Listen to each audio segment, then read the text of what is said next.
자, 오늘 8월 14일입니다. 우리가 이제 8월 15일이면 내일이죠, 그쵸?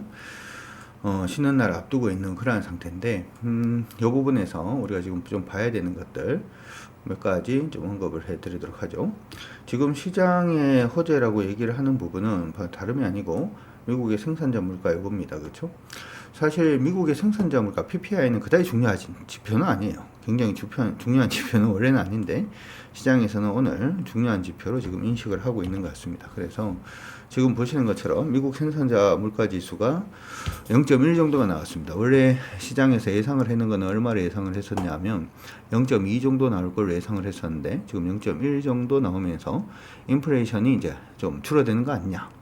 그렇죠. 원래 이제 PPI라고 하는 것은 구매 관리자 지수죠. 구매 관리자 지수입니다.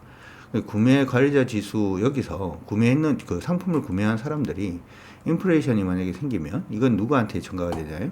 소비자한테 전가가 되죠. 소비자 부분은 CPI라든지 PC라든지 하는 부분으로 우리가 생각을 해볼 수가 있어요. 그래서 보통 PPI라고 하는 것은 CPI라든지 PC의 선행지표다 이렇게도 많이 판단합니다. 오늘 저녁에 이제 발표가 되는 것이 CPI가 발표가 되는데 CPI도 이제 그다지 부정적이지는 않을 것으로 보입니다. 굉장히 나빠질 그걸로 일단 보이지는 않는데 일단은 이번 CPI 부분은 충격이 혹시 있지 않을까 이렇게 또 생각을 하는데 약간은 뭐 어떻게 생각하면 해석하기 나름일 수도 있어요. 왜 해석하기 나름이다 라고 얘기를 하냐면은 CPI에는 뭐가 포함이 되냐 하면 주거비라는 게 포함이 됩니다. 주거비라는 게 포함이 되는데 그러다 보니까 주거비가 포함이 되다 보니까 뭐가 문제가 좀 생길 수가 있냐 하면은 사실 이제 그 물가가 내린다라고 하더라도 주거비는 굉장히 빠르게 내리거나 그러지는 않죠. 그렇기 때문에 영향력 자체가 조금 다를 수 있다 이렇게 이제 판단을 하는 건데요. 오늘 발표될 CPI는 지금 예측은 3.0 정도로 보고 있고요. 이전에도 3.0이었어요. 그렇죠? 지금 3.3에서 이 그래프를 보면 CPI가 계속해서 지금 빠지고 있죠. 이때부터 시작을 해서 계속 지금 하락을 하고 있고 이번은 3.0이 나오려는지 아니면은 그보다 조금 더 높게 나오려는지 그런 부분에 대해서 조금 고민을 하고 있는 중이긴 합니다. 좀 고민을 하고 있는 중이긴 한데 시장 안에서는 지금 CPI 발표 부분이 혹시나 좀 안 좋게 나오지 않을까라는 우려도 있기는 합니다. 게이브 칼 리서치에서 나온 자료인데요. 이번 주 수요일 7월 미국 소비자 물가지수 발표가 만약에 예상치를 상회하는 그런 모습을 보이면 투자자들한테 큰 충격을 일단은 보고 있다. 이 얘기 자체는 이런 겁니다. 미국에서는 이제 CPI를 중심으로 보는 게 아니고 PC를 중심적으로 보고 있긴 하죠. 이게 PC를 중심적으로 보고 있긴 합니다만은 개인 소비 지출 부분을 중심적으로 보고 있지만 CPI가 높게 나오면 인플레이션이 꺾이지 않았다 이런 얘기가 되기 때문에 기본적으로는 금리를 인하하기가 굉장히 어렵습니다. 그렇죠? 금리 인하하기가 굉장히 좀 어렵죠. 그래서 지금 PC까지 보려 그러면 PC는 이번 8월 30일 날 발표가 예상이 되어 있어요. 그러니까 일단은 요거 만약에 CPI가 좀 나쁘게 나오기 시작을 하면 PC 부분도 좀 부담이 되게 되고 그러다 보면은 지금 금리 인하 부분이 어떻게 될지 지금 어제 제가 방송을 할 때 아예 이제 그렇게 얘기를 하더라고요. 이번에 금리 인하는 기정사실화라는 얘기를 방송에서 많이 하던데 기정사실화가 아닐 수 있어요. 무슨 얘기냐면 CPI가 만약에 좀 높게 나와서 인플레에 대한 부담이 있다라고 얘기하는 순간 금리를 인하하는 부분은 물 건너가는 거예요. 이렇게 물이 있으면 물을 이렇게 건너가는 거죠. 물을 건너가는 겁니다. 그래서 이게 잘 나와야 돼요. 잘 나와야 되고 지금 보면은 금리가 지금이 이제 미국이 5.5니까 5.25에서 5.5니까 25bp 지금 인하 확률을 지금 47% 정도를 보고 있고 50bp 인하 확률을 지금 53% 정도를 보고 있습니다. 근데 미국의 이제 투자자들 중에서 한 25%가 이거는 이제 일반 투기자들의 생각이고 일반 그 월가에서는 25% 정도가 일단은 투자 전략 이제 내세우시는 분들, 요분들은 이제 25% 정도가 금리가 50bp 정도 인하된다. 그리고 한 75%는 25bp 정도 인하된다라고 해서 인하를 지금 기정사실화를 하고 있는데 만약에 CPI가 좀 높게 나와가지고 인하 못할 것 같은데 이렇게 돼버리면 이거 완전히 뒤집어지는 게 되죠. 그러면 시장 충격이 한 번 있을 수 있다. 그래서 오늘 저녁에 나오는 CPI가 그래서 좀 중요하다라고 하는 부분 기억을 해두시면 좋을 것 같고요. 그 다음에 미국에 요게 발표가 되면 끝이냐? 아니에요. 미국에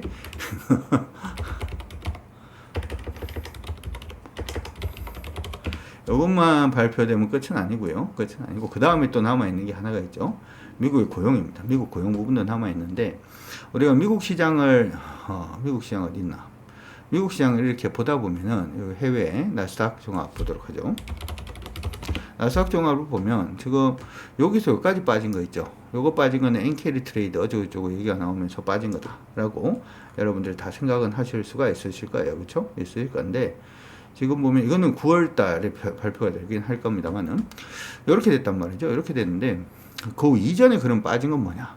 여기서부터 이렇게 하락으로 내려오게끔 했던 이유는 도대체 뭐냐? 이렇게 하락으로 계속 빠졌잖아요. 이거는 엔캐리 때문에 빠진 건 아니니까.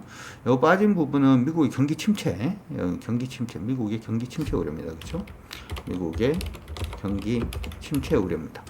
그래 저번에 이제 여기 가만히 보면 여기 이제 빠지기 시작했는 연수를 보면 7월 11일 날 7월 11일부터 시작을 해서 막 빠지기 시작을 했단 말이죠. 11일부터 빠지기 시작을 했고 8월달에 들어와서는 더 난리가 났습니다. 8월달에 들어와서 더 난리가 났던 가장 주된 이유가 침체 부분이 생각보다 굉장히 커질 수 있다라는 얘기가 일단 나왔죠.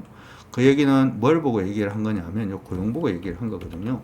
지금 보시고 있는 것은 미국의 비농업 고용지수 부분입니다.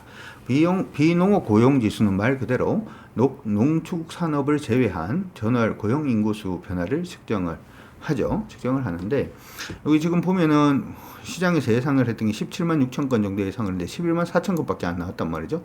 뚝 떨어졌다는 거죠. 그렇죠? 이전에 계속해서 20만, 17만 5천, 30만, 27만 하다가 갑자기 11만 4천 건으로 갑자기 확 떨어지게 되니까 미국이 경기 침체가 왔다. 이런 얘기가 지금 언제? 이게 7월 걸과 발표가 8월 2일에 발표했으니까 여기 딱 보면 거의 맞아 떨어집니다. 그렇죠? 경기 침체 어쩌고저쩌고 얘기를 하다가 8월 1일, 8월 2일 날 이게 결정이 된 거죠. 그러면서 시장이 미국이 경기 침체다. 금리를 세게 올릴 수도 있다. 엔켈이 나온다. 그러면은 그래서 시장은 박살이다. 뭐 이러면서 이제 시장이 이제 막 정신없이 빠졌습니다. 그럼 이 부분 자체가 지금 해소가 됐느냐? 해소가 안 됐죠. 어떻게 생각을 하시면 되냐면 미국의 인플레이션이 둔화된다. 사실 인플레이션이 둔화된다라는 얘기는 무슨 얘기하고 같아지는 거냐 하면 이 얘기입니다. 미국의 인플레이션이 둔화된다는 것은 수요가 감소한다. 그러니까 쉽게 생각을 하면 수요가 공급은 그대로 있는데 수요가 늘어나면 물건값은 올라간다. 이게 인플레이션이죠. 인플레이션이 둔화됐다는 것은 어떻게 생각하면 수요가 감소했다는 거예요. 수요는 왜 감소하나? 수요가 왜 감소하나? 원래는 아침에도 레스토랑 고깃집 가서 고기 사 먹고, 점심에도 갈비탕 고깃집 가서 고기 사 먹고, 저녁에도 소주 한잔 하면서 고깃집 가서 고기 사 먹고, 뭐 이렇게 하고 싶은데 뭐가 문제가 생긴 거예요? 뭐가 문제가 생긴 거냐 하면 돈이 없는 거예요. 돈이 없다. 돈이 없으면은 아침 고기 먹어야 되지만 일단 좀 굶어보자. 뭐 아침 먹는 사람이 누가 있나요? 굶자. 점심은 마음에 이 점이잖아요. 이게 점이고 점 찍는다 할 때 점이고 심자는 마음 점이죠. 그리고 마음에 점 찍을 정도로만 먹는 거니까 대충 때우자.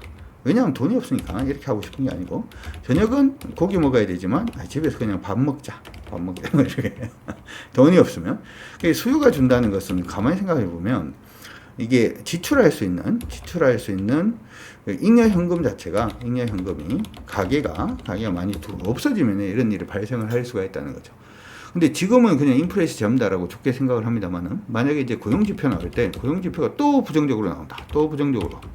부정적으로 나오면 일단 침체에 대한 우려감이 더 커지게 되고 우려감이 더 커지면은 경기가 안 좋아진다는 거니까 증시는 안 좋아지겠죠. 그래서 이게 어떻게 보면은 지금부터 시작해서 반등을 했다라고 하더라도 중요한 것은 9월 초에 발표가 되는 8월 노동이 어떤 식으로 되는지를 봐야 돼요. 아니면 또 침체 얘기가 또 나옵니다.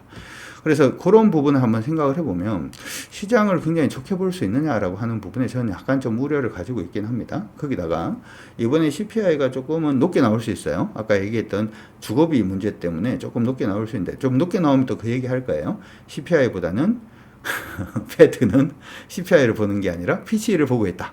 PC는 언제 발표냐? 8월 30일에 발표다. 뭐 이러면서 뭐 기대감을 가지려고 노력은 할 수는 있습니다만은, 어찌되었든 이런 호재 자체가 약간 좀 애매한 국면에 지금 접어들었다. 이번에 CPI 발표되고 난 다음에 그 다음에 의미 있는 지표 발표는 8월 말에 있다라는 점을 일단 생각을 해본다면, 그리고 지금 거의 또 희한하게 꼭 그래요.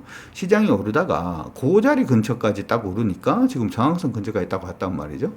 시장이 약간 좀 지지부진할 수 있는 부분에 대해서도 생각을 일단 해 두시면 좋을 것 같습니다.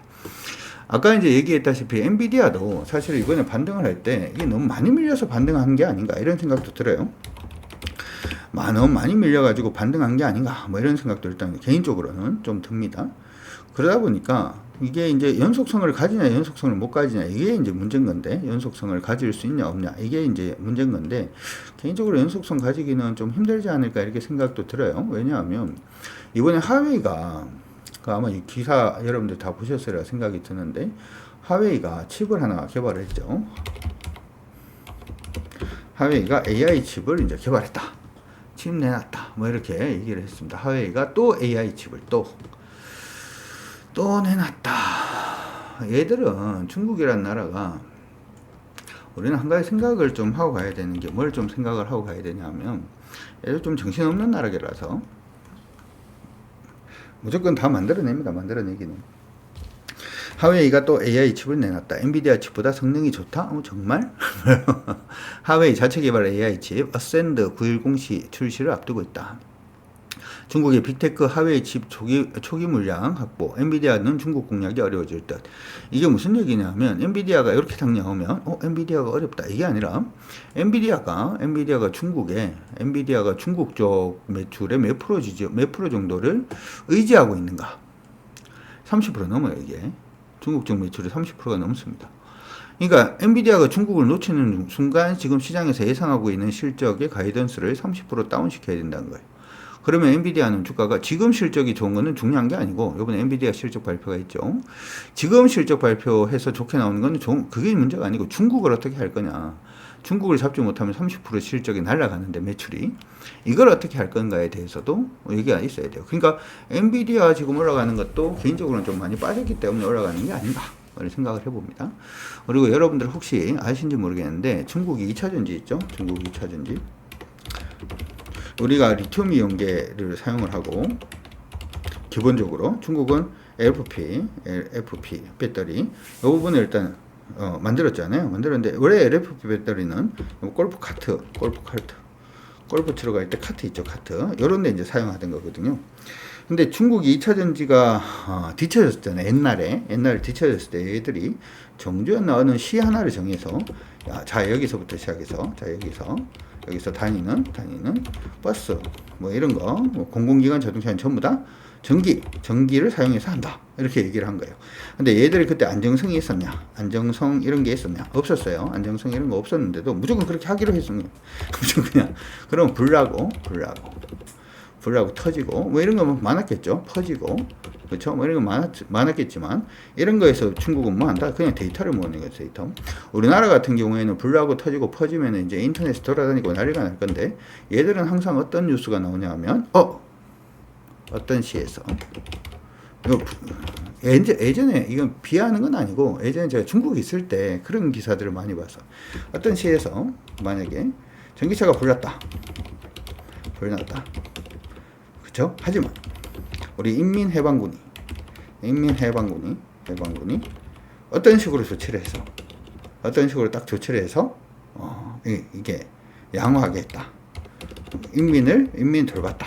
뭐 대충 이런 기사예요. 얘들 보면 옛날에 뭐 우리나라는 삼풍백화점 이런 거 터지거나 무너지거나, 아니면은 무슨 다리가 무너지면 그걸로 막 뉴스가 나오면서 누가 지었냐 이런 건데, 얘들은 몇 월 며칠 언제 한 일주일 전에 무슨 다리가 무너졌었는데, 그때 우리 인민해방군이 가서 사람들을 많이 돌보고 구호했다. 그래서 지금 괜찮다. 뭐 그런 식으로 항상 했단 말이에요. 근데 이런 식으로 하면서 이걸 얘기를 하려고 그러는 게 아니라 이런 식으로 데이터를 모으면서 기술 개발을 장난 아니게 나오기 시작을 하는 거죠. 그렇죠? 그러면서 2차 전지 시장을 중국이 완전히 먹은 거잖아요. 중국의 조선주가 어떻게 컸냐면 보통 내가 왜 이런 얘기를 갑자기 해주냐? 중국 조선주 크는 걸 보면은 대부분 이래요. 어떻게 하냐면은 그러면 이제 유럽 선사들이 배가 필요해요. 얼마예요? 물어보면 뭐 한 1,000억이다. 만약 예를 들어서 100억이다. 100억짜리 배입니다. 이렇게 얘기를 했단 말이지. 100억인데 그래요? 그러면은 이제 한국은 뭐라 그러냐면 우리는 그럼 90억에 해드리겠습니다. 좋은 기술로. 그럼 중국은 뭐라 그러냐면 100억은 맞는데 100억. 아니 우리는 80억 해줄게. 그러면 80억을 해주는데 뭘 해주냐 하면 중국은행에서 대출을 해주는데 금리가 얼마다? 제로금리로 80억 빌려줄게. 나중에 배를 운영을 하면 돈을 벌 거잖아요. 운영해서 갚아라. 금리는 제로다. 이러면 누굴 거래? 당연히 중국에서 배를 가져가겠죠. 그러니까 중국이 막 조선이 치고 올라가는 것도 얘들 공산당이다 보니까 조선업하고 은행하고 같이 뭉쳐가지고 둘 다 뭐 국가 거니까 그렇게 한단 말이지. 그래도 이제 우리한테 안 되잖아요. 그렇죠? 우리한테 안 되는데 이러면서 기술력을 얘들은 키워나간다고. 그리고 반도체가 안 된다라고 얘기하는 것도 저는 아니라고 생각해요. 반도체 돼요. 얘들이 안 될 이유가 없어. 그냥 안 좋아도 자기 거 쓰게 하고 기술 개발하는데 뭐 어차피 기술 개발하기 때문에. 그러니까 지금 이 사단이 중국이 났는지도 모르겠습니다만 어쨌든 간에 이러한 부분은 엔비디아한테는 악재가 되죠. 엔비디아한테는 악재가 일단 될 겁니다. 악재가 될 거기 때문에 모르겠어요. 이번에도 칩이 나오고 난 다음에 한번 보는 게 중요하겠죠. 하웨이는 이러면 오늘 10월 달입니다. 10월 달 대량 출고를 목표로 최신 AI 칩 어센드 910C 샘플을 중국 현지 테크 기업에 공급을 하고 있다. 문제 있겠죠. 문제 있어도 할 겁니다. 계속. 이 칩은 하웨이가 작년 초 엔비디아의 대항마로 내놓은 AI 칩 어센드 910B의 업그레이드 버전이고요. 하웨이는 현지 기업들이 이번 제품이 엔비디아의 주력 AI 칩인 H100과 유사한 성능을 보인다라고 설명을 했답니다. 엔비디아의 H100 칩이 이제 고급 칩이죠, 그렇죠? 이 칩은 미국 규제에 따라서 작년부터 중국 수출이 일단 금지가 되어 있습니다. 금지가 되어 있는데 글쎄요, 어떻게 하는지 봐야 되겠죠. 그래서 지금은 미국 같은 경우에는 좀 많이 힘들어지는 부분도 일단 있고 하나 요즘 조금 묘한 움직임이 하나가 보이는 게 환율입니다. 환율도 여러분들 조금은 뭐 신경을 써야 되죠. 미국 달러 지수 한번 보도록 하죠. 미국 달러 지수를 보면 이 달러 지수는 왜 봐야 되냐 하면 갑자기 생뚱맞게 일반적으로 이제 한 나라의 통화가 약세를 보이기 시작을 하면 그 나라의 수입 물가가 올라가는 경향이 있어요. 수입 물가가 올라간단 말이지. 그래서 이게 지금 통화 자체가 어떤 식으로 움직임을 보여주는지가 굉장히 중요합니다. 굉장히 중요한데 지금 보시는 게 이거거든요. 달러 인덱스 제가 한번 보여드리도록 하죠. 미국 달러 지수 선물 계열을 보면 안 올라요. 빠집니다. 지금 보면은 강세로 가지 않고 약세로 갑니다. 약세로 움직임을 보여주고 있는데 이게 약세로 자꾸 움직이면 수입 물가 자체가 떨어지는 그런 효과가 일단 있어요. 그래서 수입 물가가 올라가는 경향이 있다는 거죠. 그래서 이런 것들도 그다지 좋지는 않아요. 자, 어찌되었던 지금 제가 생각할 때는 시장은 지금 PPI가 좀 좋게 나오는 그 부분으로 인해서 지금 환호를 하고 있는 그런 모습은 일단 보여주고 있습니다만은 내면을 살짝 뒤져보면 지금 환호할 때가 아닌 것 같고 이 지표와 연계가 되어서 미국이 침체가 아니다라고 하는 부분에 지표를 일단은 보여주는 게 저는 굉장히 좀 중요하지 않나 이렇게도 생각을 해봅니다. 따라서 지금 부분은 여전히 기술적 반등으로 대응을 하시고 기술적 반등이다 보니까 종목을 끝까지 끌고 갈 수가 없어요. 수익 내고 파는 게 무조건 잘하는 거예요. 지금은 어떻게 보면 종목을 샀으면 1%가 됐든 2%가 됐든 10%가 됐든 3%가 됐든 간에 수익 내고 파는 것 자체가 무조건 잘하는 거다 이렇게 생각을 하시고 단기적으로 작은 수익이라도 지금 무조건 수익 낸다라는 쪽에 포커스를 좀 맞추셔가지고 대응을 잘 해주시면 좋을 것 같습니다. 여러분들 우리 모두 화이팅이고요. 유튜브 항상 보시는 분들은 구독과 좋아요는 사랑이죠. 그렇죠? 참고해 주시면 좋을 것 같습니다. 화이팅입니다.